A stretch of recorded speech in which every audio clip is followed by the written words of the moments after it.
Le château d'Écart a connu bien des évolutions avant de ressembler à la forteresse de la fin du XVIe siècle dont vous voyez la restitution.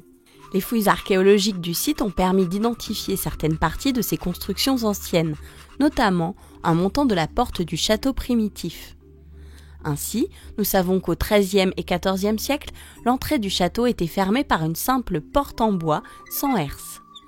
Le petit fossé était juste enjambé par une passerelle.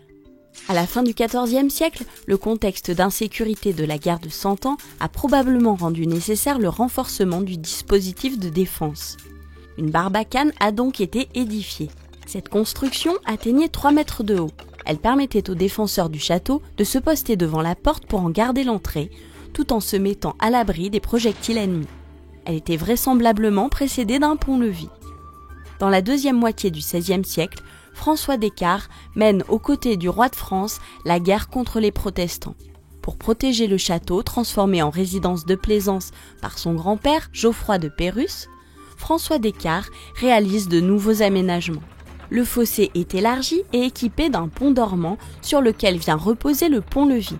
La barbacane est transformée en véritable châtelet de défense, flanqué de 2 tourelles dont les fondations sont encore bien visibles, l'une à l'extérieur et l'autre sous les bâtiments de la mairie. La forme de ces tours était conçue pour résister aux attaques. En effet, leur base cylindrique est renforcée sur l'avant par un angle saillant appelé éperon. Un dessin du XVIIe siècle a permis de se faire une idée de l'apparence de cette partie du château, aujourd'hui largement arasée.